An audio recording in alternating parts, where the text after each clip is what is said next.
Ada begitu banyak kasus pelanggaran hak asasi manusia di Indonesia, namun satu pun belum diusut hingga tuntas.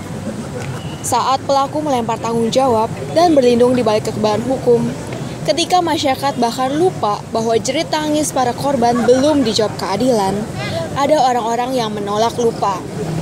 Sejak 8 tahun yang lalu, setiap Kamis jam 4 sore hingga 5 sore, mereka beraksi diam di depan Istana Presiden. Payung hitam mereka gunakan sebagai simbol perlindungan dan keteguhan iman. Saat ini saya sedang bersama Koordinator Aksi Kamisan, Puara Aninditari.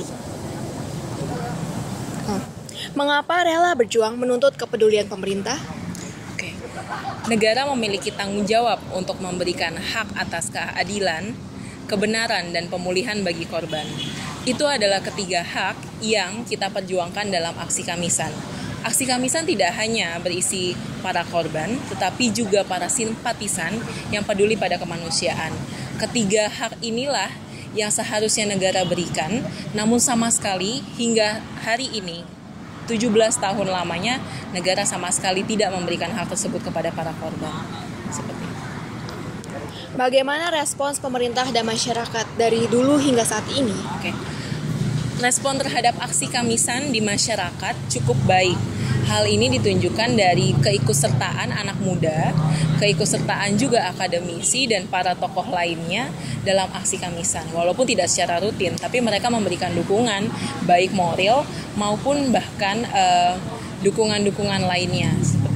Dan satu hal yang terpenting adalah Aksi Kamisan juga tidak hanya terjadi di Jakarta, tetapi sekarang sudah merambah ke beberapa wilayah lainnya di Indonesia.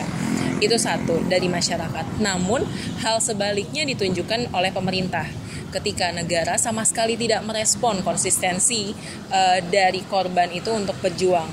Kita ditolak oleh Jokowi ketika kita meminta pertemuan dengan dia. Hal ini sungguh memukul dan seharusnya inilah yang menjadi perhatian publik bahwa Aksi Kamisan yang telah 8 tahun berjalan ini pun tidak bisa mengusik kemanusiaan Jokowi. Terima kasih.